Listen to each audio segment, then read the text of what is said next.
Hello everyone, and welcome back to another anime episode review. I am the Rat, and this is The Rat's Nest. I'm joined by Kyle. Say hi, Kyle. Hello everyone. Today we are back with Jujutsu Kaisen, Season 2, Episode 12, entitled Dull Blade.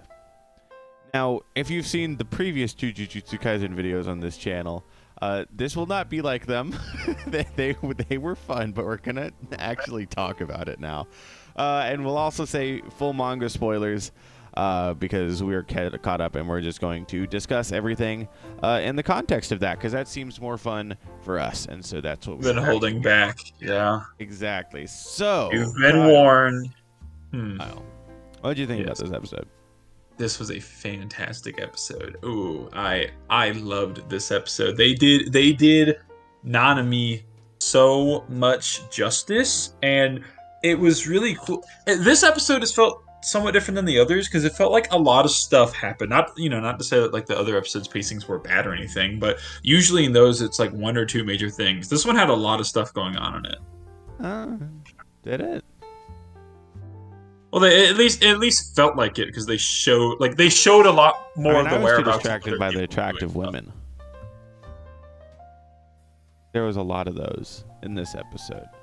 And then there was the one with this thing. I don't know, this thing called Ui strapped to this woman's leg, and that one wasn't as attractive. No, Mei Mei's pretty hot.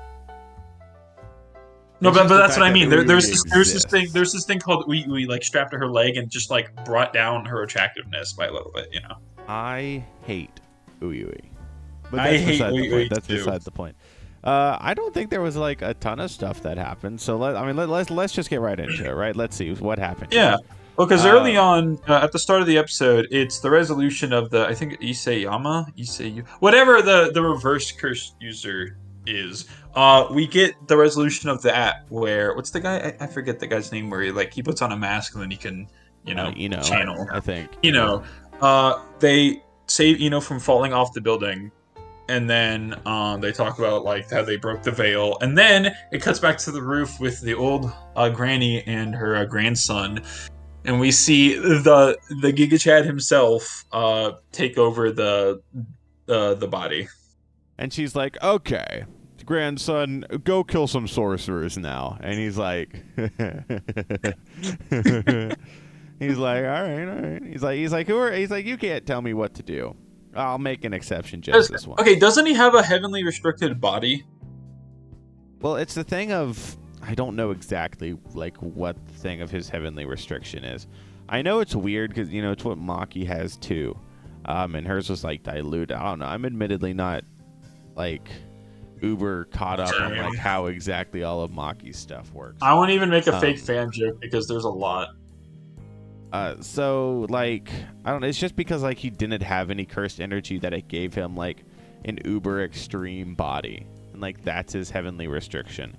And so it makes complete sense that he overwrote the grandson. Yeah, with the weak ass soul, little idiot. And I just say one of my dude really skipped Soul Day. That's crazy. I'd never skip Soul Day. One of my favorite like anime portrayals in this episode is when it shows Toji take a step, but like he just clears the gap instantaneously within like that single step. It's like Shunpo from Bleach. Or like he used the world, and we saw it from the outside perspective. Dude.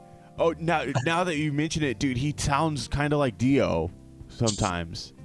Dude, that's crazy. That is crazy. What a coincidence. But no, that was a fun start to the episode. Yeah, no, absolutely, and that's we see Mei Mei like kill a guy. I don't know, I don't care. And then we get the start of the fight scene that is the rest of the episode. The major part of the episode. Yeah, Nobara and the blonde chick. What's the miracle guy's name? I'm gonna look that up. Hang on. It's a guy, dude. I think. No way. Hold on. Guy dude the third or whatever. Anyways, it's Shigamo. Shigamo. It's Nobara versus Shigamo for a little bit. And he sends his sword to track after the blonde chick after killing the rest of them. And so then he's like torturing her, and then he gives Nobara like, who's getting the best concussion? Who's getting the best concussion? Yeah, where like he had the rocks fall, there's a lot of dust and debris, and then she just gets jawed, just like hit so hard. She's just like mollywopped on her knees, ears ringing, as he just walks up and keeps on stabbing the blonde chick, and it's like, "Oh, you gonna stop me? You gonna stop me from little poke, and he just keeps on like stabbing her and making her bleed." Dude, and he's one of the most based characters in all of Jujutsu Kaisen. She tries buying some time, just like asking him some questions, swinging around at him, and now, I forgot like how low Nobara scales. Like I forget how low of it. Like we're just on 5 finger Sukuna right now. Yeah, and she's not like just with this guy, right? I mean, Yuji or Megumi would pack that dude up, right? Like just they would pack him up. Absolutely. And Nobara just out here struggling before my goat Nanami steps in. Oh, they did such a good job with Nanami this episode, Brandon. I love Nanami. At this point in the series, he was my favorite character until he died. And then Todo was my favorite character until the Boogie Woogie died. And then Hikari was my favorite character until my goat came around. Took center stage. And I still love Hikari, but Sukuna is my favorite Jujutsu Kaisen character right now. Yeah. But yeah, no, they with Nanami, I love Nanami's demeanor here, where he's like, "You're the one that killed them," and he politely asks a couple times, "What are your numbers and where are they located for like his allies?" And Shigema was like, "I don't know." And he just there's like 2 particular times where he just gets domed so hard in the face. The second one sends him flying outside the building, shattering another part of the building that he lands in, and like knocks like a sign that's like drilled into the wall over. Such a good scene. Yeah, it's based, and then we get where he's like the scene where I was about to say Orsted because it's Orsted's voice actor, and I'm always like oh yeah, Orsted. You talking about where Nobara's like, let me, I'm gonna go with you. But we get I really thought it was hilarious whenever Nanami was like, You're the one that killed all the guys in suits, right? And bro started crying. Bro starts crying. He's like, but I'm sorry. Please, wallahi, save me, miracle. Save me, miracle, wallahi. Shigemo really has a 10-carat run of bad luck because he faces off against Nanami. And then he faces off, and then he tries to kill Megumi. And Megumi's like, all right, you know what? I can't beat this guy. I know a guy. I know a guy who can beat this guy. He's like, hey, have you ever heard of the 10 Shadows? You see, we have access to a little guy. Divine Silver General Maharaga. Ever heard of him? Good luck, idiot. And then he dies. Where he's like, oh, I'm free, thank you. And he goes to like step into the boundaries of where Sukuna attacked, and then yeah, no, dude is not a lucky character throughout. We'll see him again later, but no, they just the drawings, the detail in Nanami's like movements and just like the stills of him, they were great. It was really, really good. I always love seeing Nanami and Nanami do stuff. And, it was cool to see Nobara do stuff. I've never been a huge Nobara fan. I never thought her curse technique was, like, cool. It's not. It's really not. It's like, pretty lame, honestly. I'm going to take a moment to say, like, this isn't a literal theory, but what it feels like is, it kind of feels like Nobara is almost like a leftover design of what curse techniques were going to be versus what they are now. I don't know. It's just hers feels so. I mean, it was probably like an early in production one. Yeah, exactly. I mean, like from the beginning, Greg had a plan for Megumi's.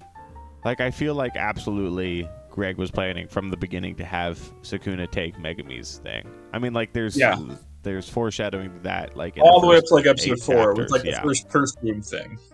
Yeah, no, I mean it's there.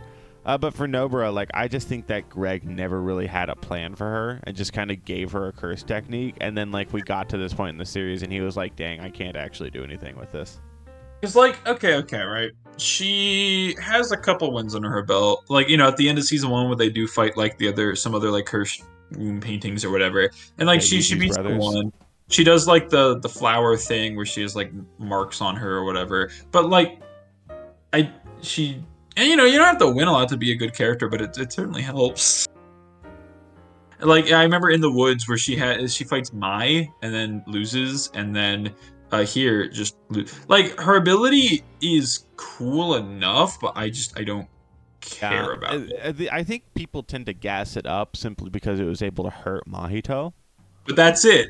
And the only reason it was able to is because like it specifically is soul resonance stuff. Like when has that And ever I'm pretty sure that come was in just something handy? Greg added because he was like, I don't know what to do with her. She can hit Yeah, and Mahito. and then he said, "Urethra, I know just what to do with her. Hey, And then Yuji, watch he said, this. hold up. I'm thinking. Watch this, I've got a Yuji." plan. But yeah, and I really like the scene where Nanami's like, "I'm gonna go," and then Nobra's like, "I'm gonna come with you," and he goes, "No, you're weak. You'll get in the way. I'm like at the minimum level. I'm like there's a minimum baseline to go walk in these upcoming fights. Against the fights against stuff like Dagon and Daddy Maharage. Like I meet that bare minimum bottom line. You don't. You It's stay like, out of look, this. I'm about to get cooked myself. You'd burn. You'd burn. No, don't word it like that. And, bro wasn't capping. Bro was not capping at all. He was the minimum level to fight required ahead, and he died. And he said, if you come, you'd be a hindrance. And she was. And she then would have. She died. Oh, exactly. I mean, that literally does play out. All of which is in the same fight, too, which is funny. Yuji versus Mahito, second favorite fight in the series after Gojo versus Sukuna. It's so good. Can I just say, I cannot wait until they adapt the scene of, like, him running from Yuji, and it's, like, a rabbit running from a wolf. Oh, that's gonna be so good. I can't wait till we get Phoenix right. Even looking beyond Shibuya. Dude, I can't wait for Receipt Guy. No freaking way. Calling Games But is yeah. good. Calling Games is good. Yeah, Shout out to Happy Dinosaur in the Rat's Nest / Goobers and Screens Discord. You should join, link in description, where you two can interact with the Rat's Nest and Goobers and Screens cast, and watch Jujutsu Kaisen and other shows with us. Join the Discord, and you two can be shouted out in a video. This episode is brought to you by Happy Dinosaur, who is in the call with us whenever we watch this, and then is going to be in the call whenever we join back. Shout out. You could be him. You could be him. You should join the Discord link in the description. You should subscribe to the Rat's Nest. You should subscribe to the Rat's Nest. If you're a fan of Shield Hero, you should watch our weekly Brandon, Shield Hero please. reviews. Let's get back to the episode review. What else is there to talk about? You should leave a like on the video. We could talk about how we get the stuff with Meme and I don't care. Kenny. Well, no, Kenny's there. I do care. I do care about Kenny. It's important. Okay, I'll narrate it then. Fine. So I said I care about Kenny. You're so dumb, dude. no, you're literally dumb. You were gonna overlook it. You forgot Kenny was there. Well, it was a scene with Ooey in it. Okay, I blocked it There's out a of my scene memory. with Meme. Okay, and Those two cancel out, but Kenny should take priority. just because Kaguya Shinomiya is an interestingly written character doesn't mean that I'm going to watch Kaguya-sama anytime soon. Look, anyway, they're walking through the subway, and Kenny shows up, and he's like, "Yeah, I was kind of ran low on some of these spirits, but the ones I do have left, they're pretty high grade. If you could beat this smallpox deity thing, who's just kind of a random whatever fight, I'll fight you. I'll fight you later. Bye." And then he leaves, and then this thing pulls out a domain expansion, and I'll just remind everyone what it does if they don't remember. It's like a simple pattern of it traps someone in a coffin, it smashes them with a boulder, and it counts to 3. And if it does, you die instantaneously. And she keeps on breaking, getting trapped, and that's like we get the start of that fight. And then because there's nothing else really to say there. Like it's a cool enough like mini boss encounter. I like or whatever seeing her it. think okay, like her thought process of it, like, okay, Geto's here. Did Gojo mess up? Is Gojo working with Geto? Oh here? yeah, where no, she like this Geto must be a fake. And then he uses curse manipulation, and she's like, hold on, I think I misread this. I thought that was cool. I know what else. The only other big thing I do remember They might have shown like other sorcerers like doing stuff, but the big thing is Yuji's running through more of the subway, and then he encounters Chozo. No way. Battle between two brothers. And then yeah, that fight starts. And I'm pretty sure that's everything, right? Am I missing anything? Am I Oh overlooking yeah, pretty anything? much. All in all, Um, very good episode. Because again, even if not a lot of stuff really did happen, I don't know. It just kind of felt like the illusion of like, yeah, it felt like a lot of stuff progressed. You know, we got stuff with Kenny, we got stuff with we know where Megami and Yuji are going. We know where we saw the stuff with Nanami. We got a lot of we got to see a lot of stuff this episode. It yeah, feels like. it was a really good episode, really fun. Obviously, I love all the Nanami stuff. He's great. I love him. They Mappa cooked. Mappa cooked with it. Mappa always They cooks. did easily. I like when he punched Shigamo and it showed like the 7-3 ratio. No, it was based. It's He like, hey, got catch this. ratioed. Catch this. Get ratioed, idiot. That's I so like true. that Nanami can literally hit people with a ratio. He hit him with a ratio. That's so true. Dude, no Pretty freaking good. way. Did you just name the episode for me? That's crazy. That's crazy. All But right. unless Yeah. there's anything else, Next episode, Red Scale. Dude, why was That's Shozo using Sukuna's move there at the end? stop it. Look, I tried the joke out when we were watching it, and you thought it was funny. I had to put it in the video. Fair enough. Fair enough. All right, well, if you're this far in the video, then obviously there's something you like, so make sure to like, subscribe, and leave a comment telling us what your favorite part of this episode was. Thank you all for watching. We hope that you all enjoyed, and we will see you all next time. Bye-bye. Bye.